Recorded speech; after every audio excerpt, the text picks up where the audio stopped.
Eh, un poco la idea de estos modelos, como comentó Ramiro, es que el usuario pueda predecir sencillamente la fenología de un cultivo, en este caso de soja, y explicarles por qué es importante la fenología. Nosotros vamos a compartir esta charla con Alan, yo voy a transmitir la primera parte, que tiene que ver con cómo se van generando los distintos componentes de rendimiento a medida que el cultivo de soja pasa por los distintos estadios. Y para eso, esto es una representación de un ciclo de soja a lo largo del tiempo, donde ustedes ven aquí abajo que tiene diferentes letras. Estas letras hacen referencia a una escala muy utilizada en soja, que es la escala de Feri-Cavines, de modo tal que uno puede identificar a medida que recorre un lote, un campo con un cultivo de soja, las primeras etapas que tienen que ver con la siembra y emergencia, una etapa importante porque queda definido el número de plantas por metro cuadrado. Y una vez que la planta emergió y comienzan a desplegarse luego de los cotiledones las hojas verdaderas, evoluciona el ciclo durante todo un periodo vegetativo hasta llegar al momento de R1. R1 es la manifestación de la aparición de la primera flor en la rama principal del cultivo de soja. Y luego sigue este ciclo, esta secuencia, con el inicio de la formación de vainas, como se ve aquí. A partir de R3 comienza el crecimiento de esas vainas.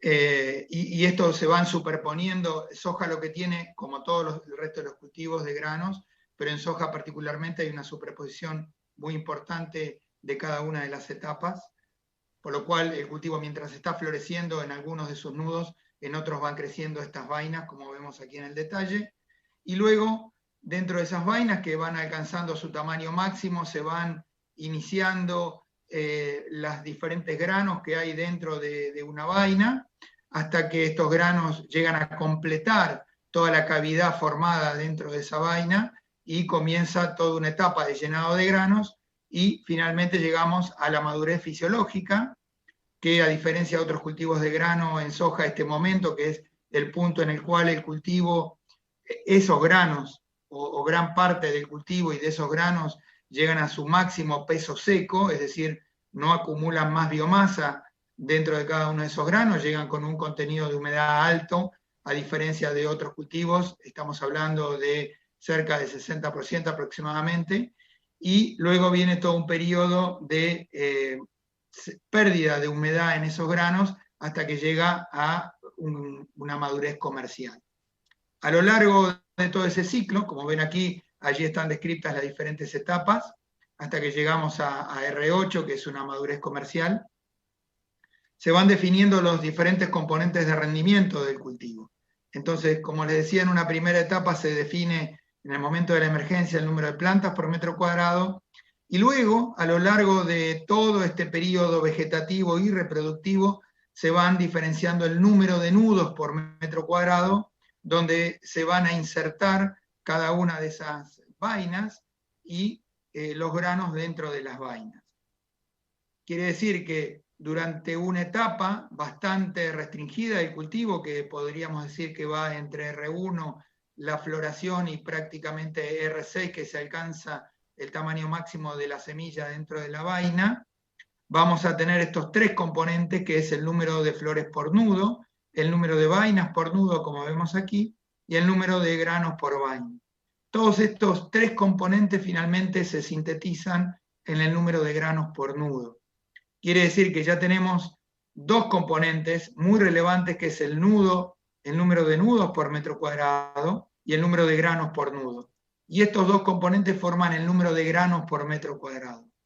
Y a posteriori, como mostré en el slide anterior, en algún momento comienza el llenado de esos granos y se llega a la madurez fisiológica, y entonces allí se define el peso final de los granos por metro cuadrado, que junto con el número de granos por metro cuadrado definen el rendimiento por metro cuadrado por hectárea. Es decir, que como en otros cultivos de grano, fíjense que hay muchas similitudes. Por un largo tiempo se va definiendo uno de los componentes centrales del cultivo, que es el número de granos por metro cuadrado, y luego en un periodo un poco más acotado, y probablemente con mucha mayor superposición que en otros cultivos, como puede ser trigo o cebada, por ejemplo, para nombrar otros que son un poco contrastantes, hay una superposición mayor con el llenado de granos y finalmente queda definido el rendimiento. ¿Por qué hago hincapié en estos componentes? Porque como en la mayoría de los cultivos de granos, el rendimiento o las variaciones en el rendimiento están explicadas por las variaciones en el número de granos. Esta figura muestra la relación entre ambos componentes y fíjense que más del 80%, como estoy señalando aquí, de las variaciones en el rendimiento están explicadas por las variaciones en el número de granos. Sin duda, una vez que se fija el número de granos, como ven en la flecha roja, hay una variación vertical.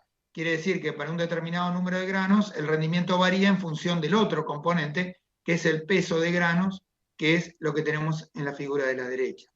Hay una cierta relación en soja entre el rendimiento y el peso de los granos, pero si miramos el grado de correlación que tienen estas dos variables es sustancialmente menor, menos del 40%, con respecto a lo que tenemos aquí en la relación entre rendimiento y número de granos.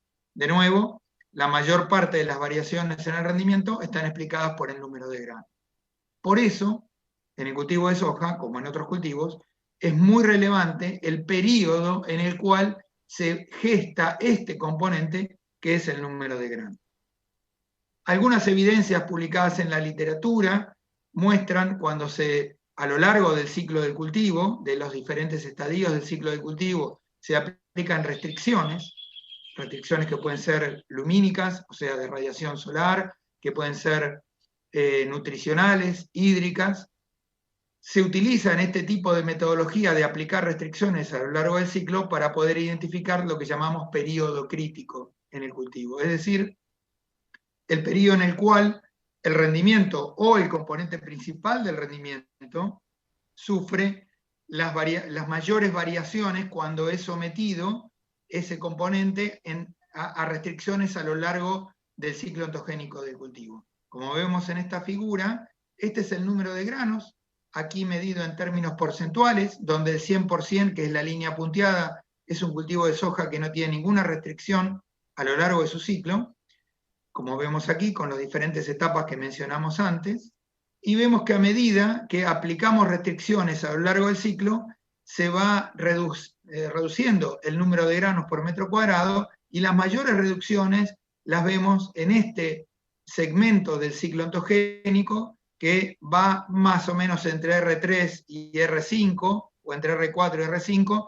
pero también vemos reducciones importantes en el número de granos prácticamente desde R1 y también entre R5 y R6. En definitiva, todo lo que vemos aquí, este rectángulo de color rojizo, lo que muestra es el periodo sensible a reducción en el número de granos ante cualquier restricción que ocurra a lo largo del ciclo. Esto define el periodo crítico, así queda definido el periodo crítico en el caso de soja, que lo podríamos describir entre el momento de R1, floración, y el momento de R6, es decir, cuando ya el cultivo está en plena fructificación y los granos están en uno de sus tamaños máximos dentro de las vainas. Y si uno fuera más estricto, como hay otras evidencias en la literatura, podríamos decir que el mayor reducción por un problema que ocurra a lo largo del ciclo, la podemos centrar entre R3 y R6. Por eso el periodo crítico se define en términos amplios entre R1 y R6, o en términos más estrictos entre R3 y R6. Y esto tiene que ver con el slide que mostré antes. En esa figura a la que vuelvo, vemos que en ese periodo entre R1 y R6, si exploramos los componentes del rendimiento, vemos que se está definiendo el número de nudos por metro cuadrado y principalmente todos los componentes asociados al número de granos por nudo. Por eso, en este periodo, que allí se marca, el periodo crítico, cualquier instancia negativa que ocurra a lo largo del ciclo del cultivo va a afectar todos estos componentes que van definiendo el número de granos por metro cuadrado. Y particularmente va a afectar estos tres componentes que son flores por nudo, vainas por nudo y granos por vaina. De estos componentes, sin duda, algunos son más susceptibles, como los que estoy marcando, las flores y las vainas, y algunos otros más conservativos, como es el número final de granos por vaina, donde sabemos que en general la cosecha en soja vamos a encontrar entre 2 y 4 granos por vaina aproximadamente.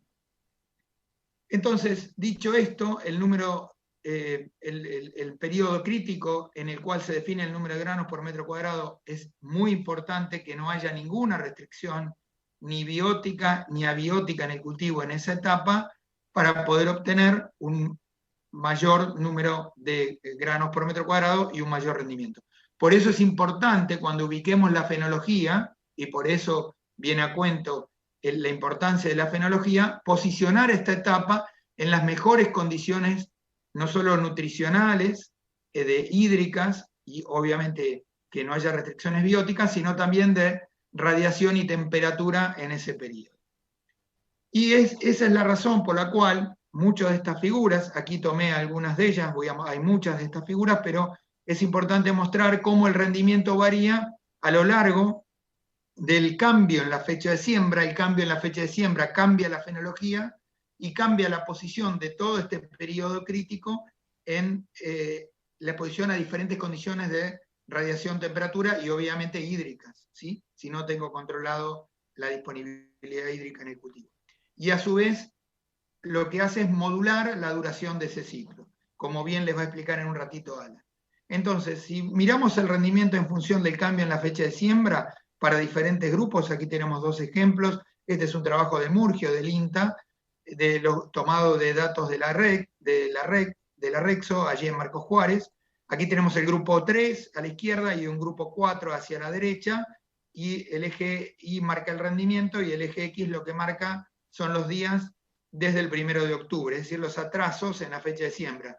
Fíjense que hay una pequeña caída al principio, muy leve, hasta que llega un momento que atrasos en la fecha de siembra, que pueden ser en distintos momentos. En este caso, este trabajo en particular lo posiciona alrededor de fines de noviembre. Ya estos grupos 3, como el grupo 4, si miramos las dos figuras, vemos que hay una coincidencia importante en el punto de inflexión de esta caída, y a partir de mediados, fines de noviembre, ya tenemos una caída importante en los grupos 3 y en los grupos 4, que en estos casos son entre 50 y 60 kilos por hectárea por día.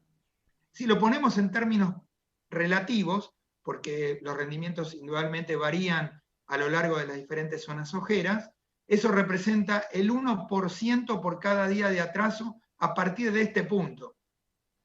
Mientras yo me mantenga, o cualquiera de nosotros que hace un cultivo de soja, se mantenga entre este rango, entre el 1 de octubre y fines de noviembre, las caídas son muy suaves, muy poco severas. Pero a partir de aquí, esto implica que 10 días de atraso implica el 10% del rendimiento en el cultivo de soja.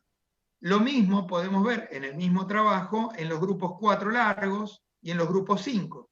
Si nos fijamos, en los grupos 4 largos tenemos la misma tendencia, con una caída levemente mayor hasta este momento, que es fines de noviembre, alrededor del 20-25 de noviembre también, que coincide, y en la caída es similar, cerca de 50 kilos por hectárea por día, 1% de pérdida del rendimiento por cada día de atraso.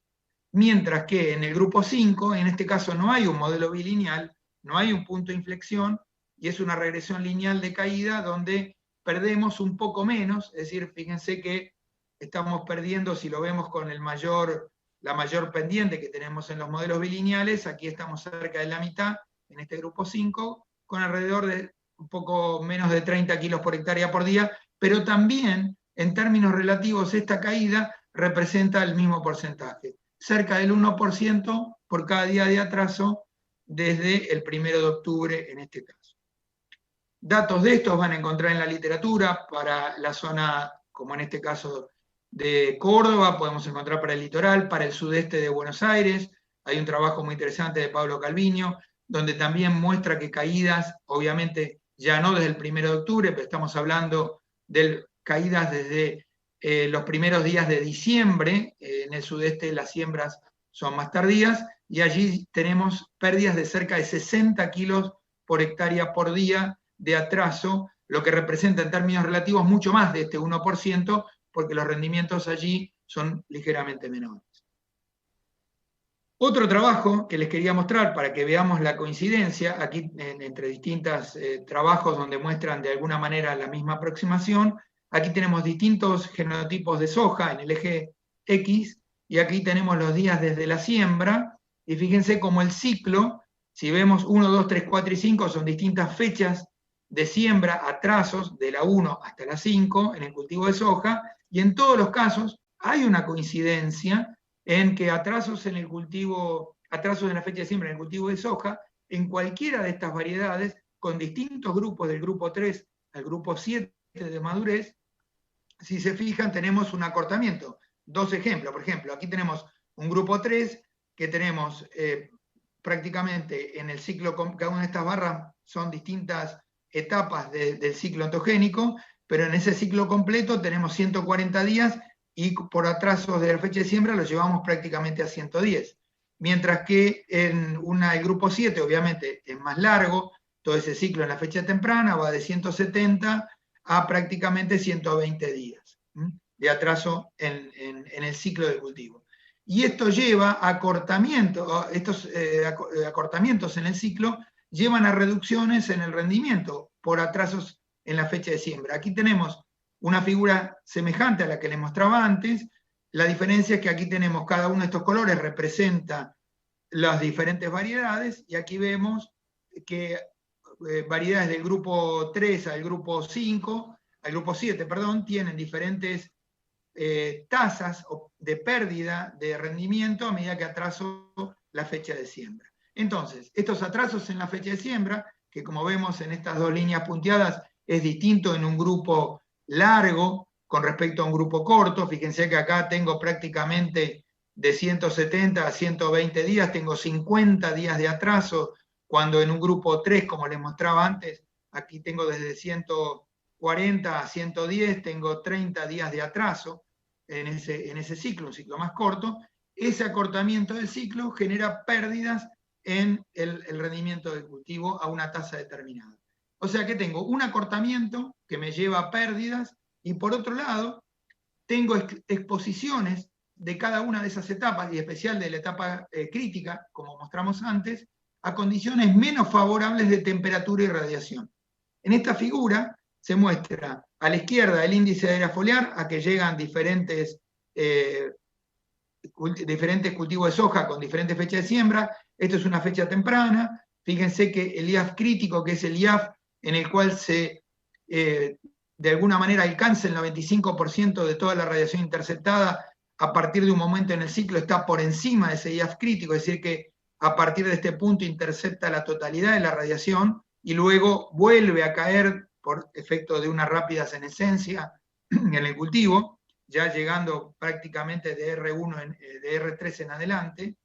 Y a medida que atraso la fecha de siembra, si ustedes se fijan en el eje X, el cultivo se va haciendo más corto todo su ciclo, el IAF se va haciendo más pequeño en general, con menos tiempo por encima del IAF crítico, y todo el periodo crítico, que son estas barras, lo va posicionando en una condición de radiación, como vemos aquí en la línea negra, y de temperatura, la línea roja, a lo largo de todo el ciclo ontogénico, con condiciones menos favorables.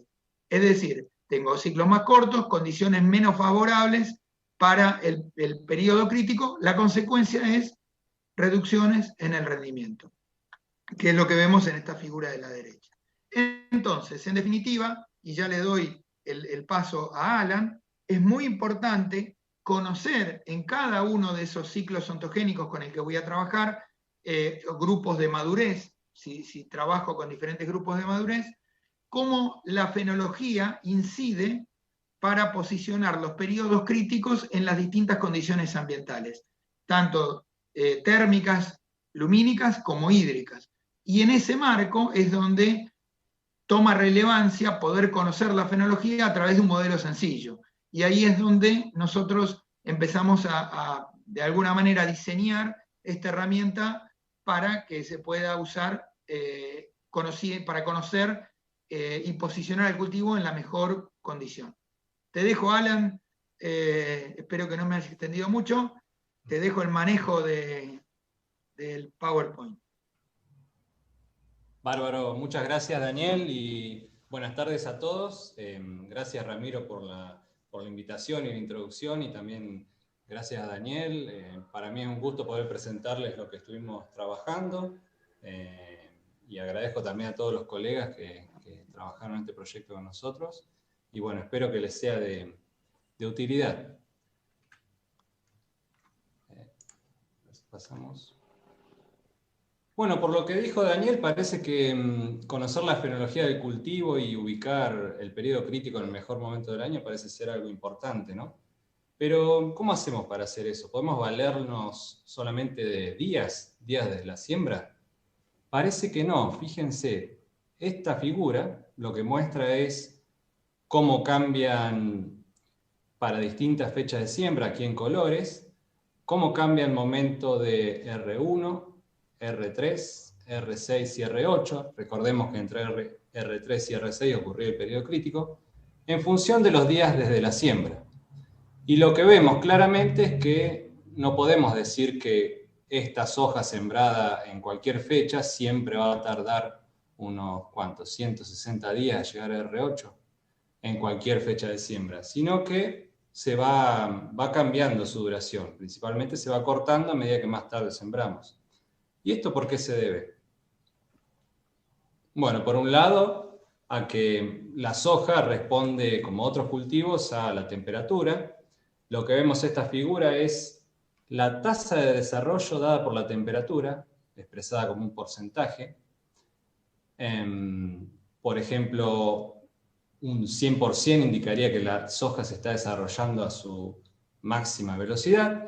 Y ese 100%, fíjense que ocurre en torno a los 30 grados. Es como que a la soja le gusta estar en torno a 30 grados.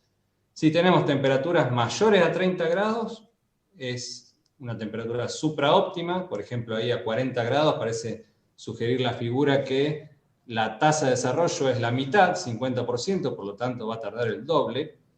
Y si nos vamos a temperaturas subóptimas, tenemos tres posibilidades de acuerdo en qué momento del desarrollo de soja estemos. Si estamos entre siembra y R1, que es la figura anaranjada, fíjense que a más o menos por acá, 15 grados, la soja se desarrolla a la mitad de la velocidad que podría, es decir, va a tardar el doble entre siembra y R1. Bueno, y luego a medida que avanza el ciclo entre R1 y R5, se empieza a relajar un poquito más la cosa. Fíjense que se mueve más esta temperatura mínima hacia el 0. Y luego la curva verde indicaría que entre R5 y R7, que es el llenado de granos, sería un poco más chata la respuesta. Pero soja no solo responde a temperatura, sino como otros cultivos, responde a lo largo del día, lo que es fotoperíodo. Lo que muestra esta figura es la misma tasa de desarrollo en porcentaje, pero dada por el fotoperíodo, cuánto dura el día. Lo que vemos en el eje horizontal es el fotoperíodo en horas, y tenemos tres curvas de colores. Lo que muestran esas curvas es cómo responde la soja, que en ecofisiología decimos que es una planta de día corto, al fotoperíodo. Lo que vemos es que todas las sojas, por ejemplo, con fotoperíodos más cortos que 12 horas, andan o se desarrollan lo más rápido posible, andan al 100%. Y luego, esta de grupo largo, por ejemplo, con un fotoperíodo de en torno a 13 horas más o menos, la tasa de desarrollo se reduce a la mitad. También vemos que hay diferencias entre ciclos de madurez. Por ejemplo, un grupo de madurez medio, que sería la curva verde, es como menos sensible al fotoperíodo, y un grupo corto es aún menos sensible todavía. Es decir, fíjense, con un fotoperíodo de 13 horas, por acá, el grupo largo redujo su tasa de desarrollo a un 60%, el medio un 90%, y el corto ni siquiera lo vio, sigue desarrollándose rápido como si nada. Entonces, los grupos largos son más sensibles que los grupos cortos. para ver cómo estas dos respuestas, que son universales de todos los cultivos, pero particularmente la soja tiene esta respuesta de día corto, veamos este ejemplo de lo que sucede en una localidad hipotética, con una variedad de soja hipotética. Lo que vemos aquí arriba es en azul la temperatura media del aire, y en rojo quedó un poquito chico, pero el fotoperíodo del que hablábamos antes. Y en este ejemplo vamos a hacer como que sembramos una soja el 1 de octubre. Esta caja azul muestra la duración del ciclo, es decir, en el extremo derecho de la caja se llegaría a madurez de cosecha. ¿Y qué pasa con la respuesta de la temperatura? Bueno, si agarramos todos estos puntos azules, día por día, y los ponemos en las curvas de estas teóricas de las que estuvimos hablando, vemos que se posicionarían de esta manera, ¿no? Fíjense que tenemos algunos días con temperaturas bastante bajas, que recuerden que esta era la fase vegetativa. El desarrollo andaría como al 30% de su tasa, ¿no? Y luego, olvidémonos de la del medio para simplificar, pero la de más arriba sería el llenado. Fíjense que el llenado está tirado hacia temperaturas más cálidas. ¿Qué pasa ahora con la respuesta a fotoperíodo? Bueno, fíjense que hay pocos puntos sobre el 100%, es decir, todos los fotoperíodos, si trasladamos todos estos puntos rojos día por día a esta curva, caen sobre la zona de penalidad a la tasa, ¿no? Caen del quiebre hacia la derecha. Como resultado, el desarrollo que tenemos, parecido a las curvas anteriores, es la línea verde, que como verán ahora la comparamos con las curvas grises, que son otras fechas de siembra, y fue la más lenta de todas. ¿Qué pasa ahora si esa misma variedad hipotética en esa misma localidad la sembramos el 1 de noviembre? Bueno, lo primero que ven es que esta caja naranja es un poco más estrecha, y eso se condice con esta última figura, es decir, la duración de todo el ciclo fue un poco menor, y lo que vemos es que en cuanto a temperatura, fíjense que no se nota mucho, pero hay más puntos hacia la derecha, hacia temperaturas mayores, y hay un poco más de puntos en el llenado tirados hacia temperaturas menores. En cuanto a fotoperíodo, si trasladamos esa recta roja día por día a esta curva, vemos que ya empezamos a poner ciertos puntos en la zona del 100%, ¿no? Donde el desarrollo avanza más rápido debido a fotoperíodo.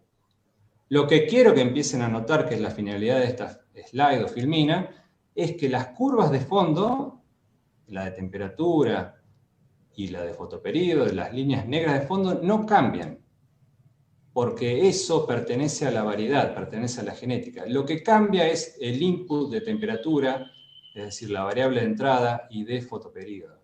Y con ello cambia la duración, como verán en esta curva. Y lo mismo si sembramos en diciembre, fíjense que la cajita es más estrecha y se condice con esta última de acá, que muestra que la duración es menor.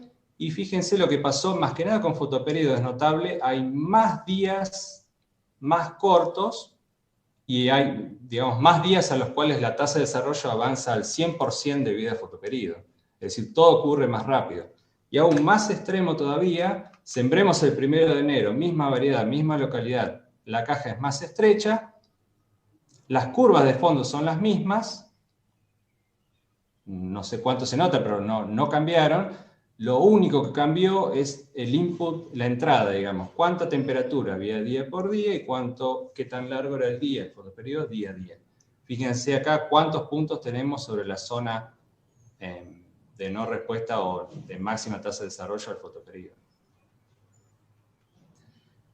Lo que quiero decirles con esta slide es que esta curva de temperatura es propia de la especie soja, es decir, las hojas de Nidera, de Don Mario, de Singenta y las hojas de todo el mundo supuestamente tienen la misma forma en esta respuesta.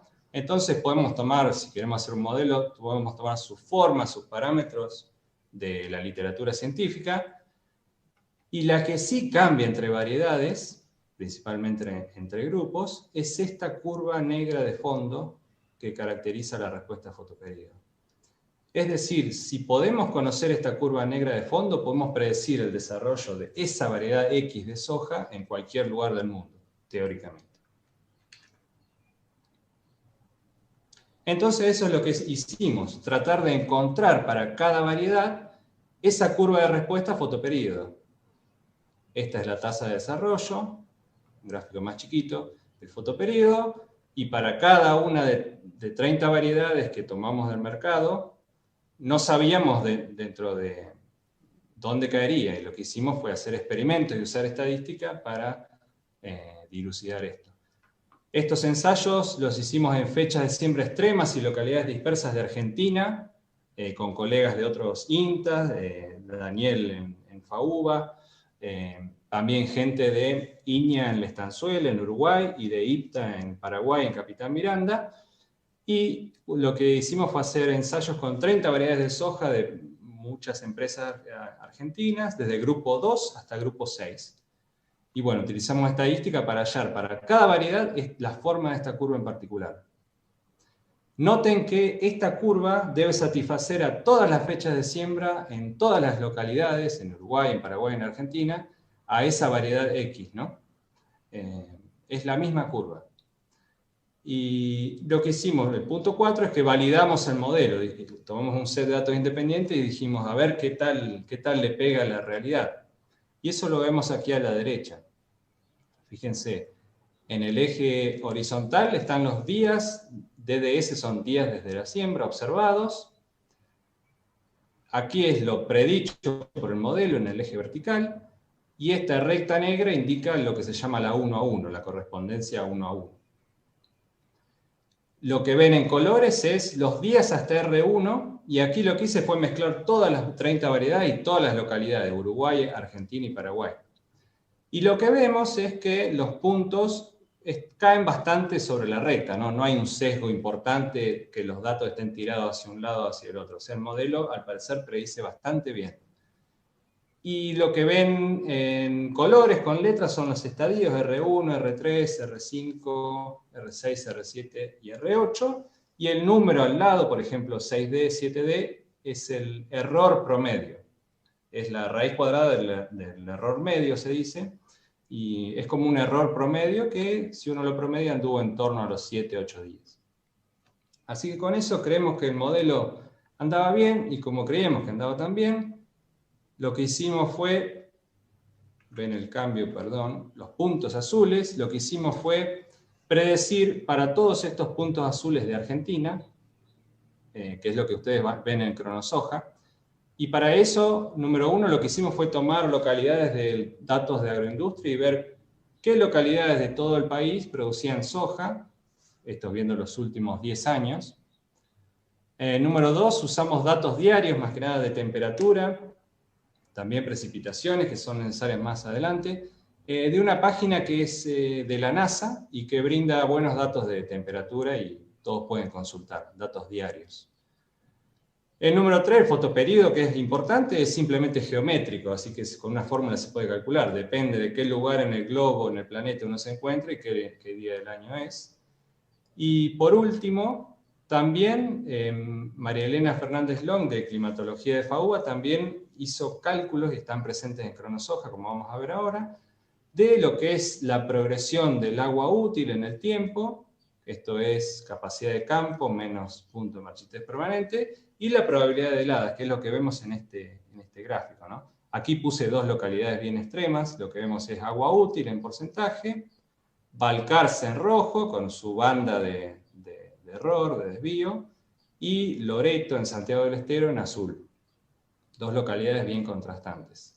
Y también la probabilidad de heladas, por supuesto, más temprano es mucho más probable que tengamos heladas en Balcarce que en Loreto, y así. Todos esos datos son los que tienen Cronosoja presentes en estos puntos azules que vemos acá. En un futuro próximo, muy próximo, vamos a tener también lo que es el mismo cálculo hecho para Uruguay, y pronto también vamos a tener los mismos datos para Paraguay.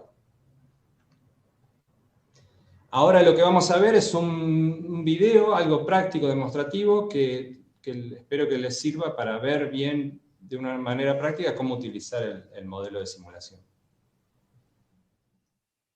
Bueno, en esta última parte de la presentación de Cronosoja, lo que vamos a ver es algo más práctico, que es cómo ustedes se pueden loguear al sitio de Cronosoja y utilizar el modelo. Para eso tienen que dirigirse a esta web, si ustedes ven mi mouse, que dice cronosoja.agro.ua.ar.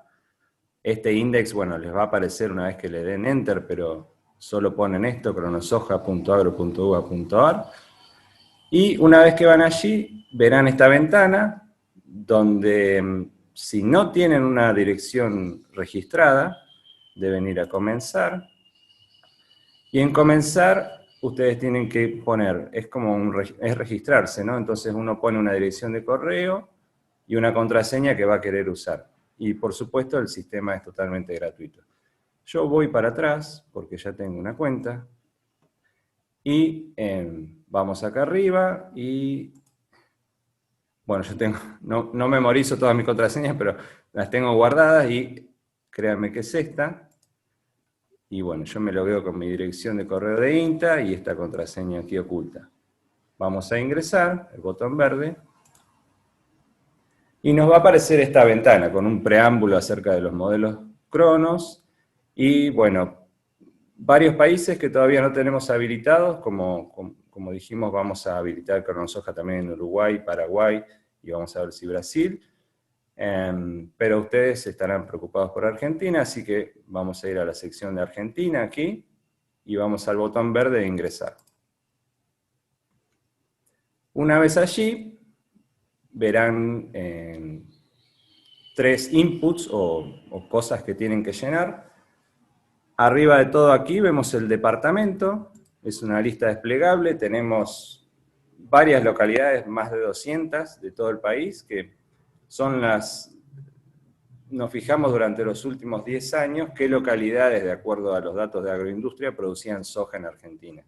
Entonces, bueno, tenemos toda la provincia de Buenos Aires.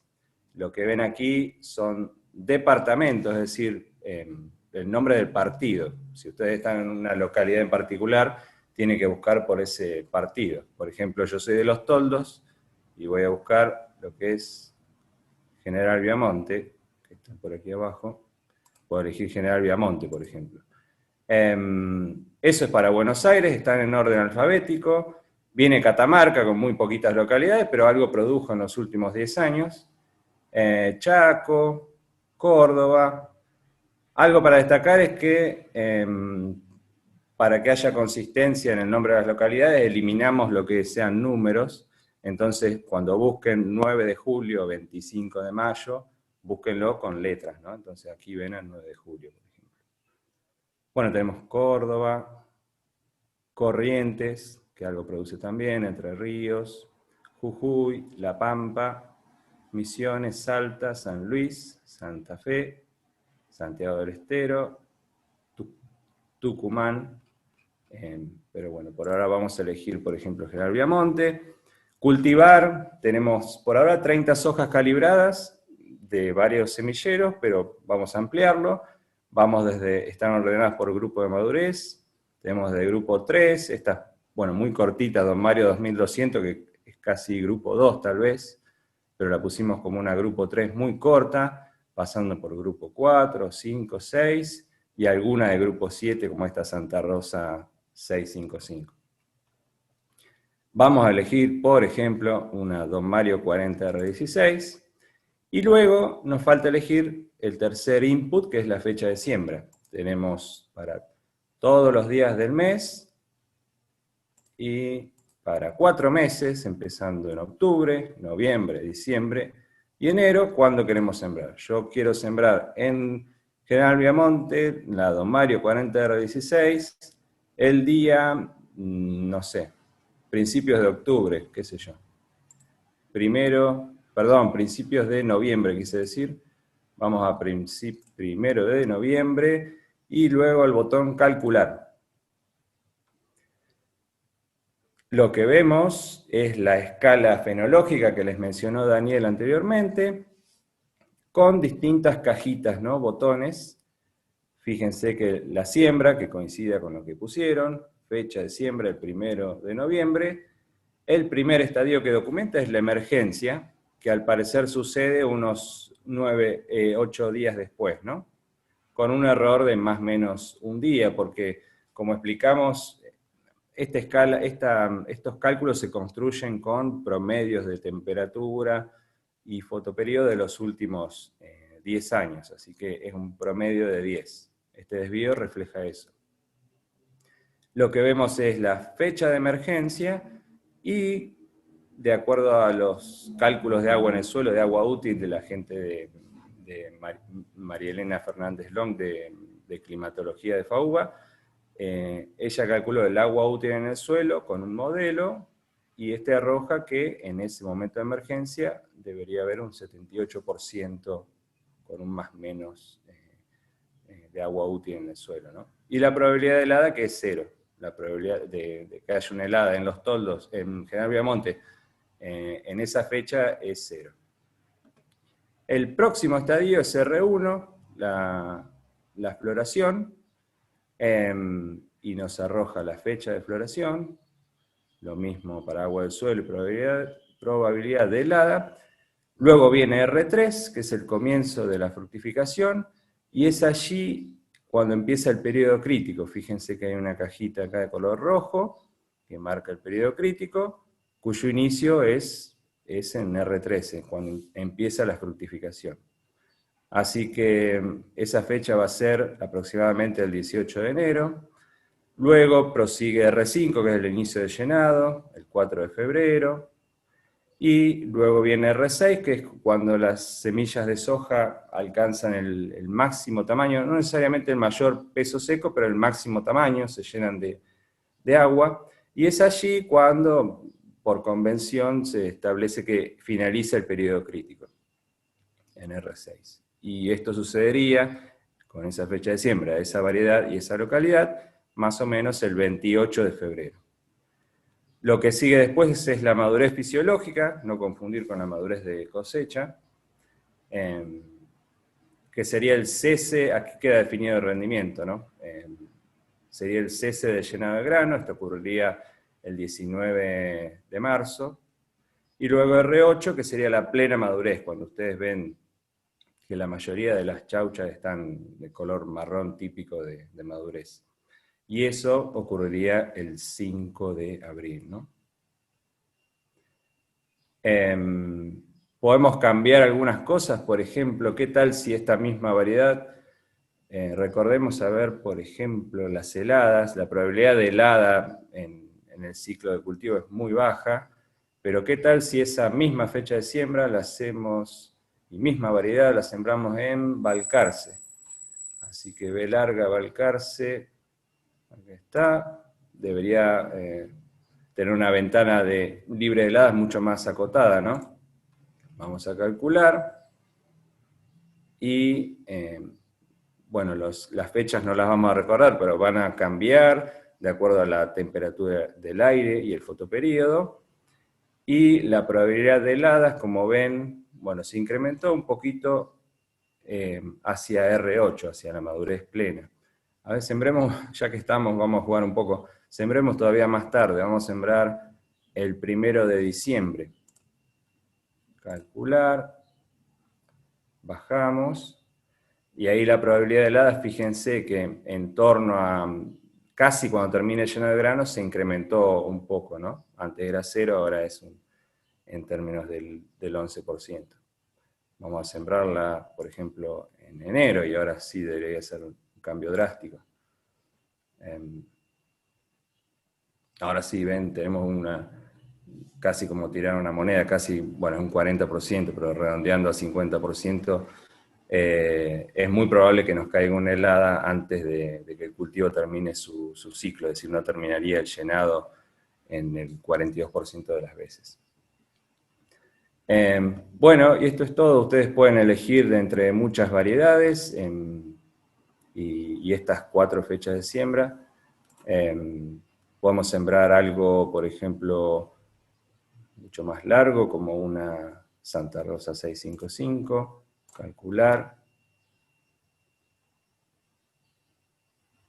Y también fíjense que seguimos estando en Balcarce, y bueno, por supuesto, es inmanejable, digamos, nos vamos muy tarde el ciclo se va muy tarde y bueno, el riesgo de helada aumenta mucho. Pero bueno, esto es todo y tal vez lo más importante es fijarse en la fecha de periodo crítico para que ustedes puedan posicionar al cultivo en el mejor momento del año para una determinada localidad.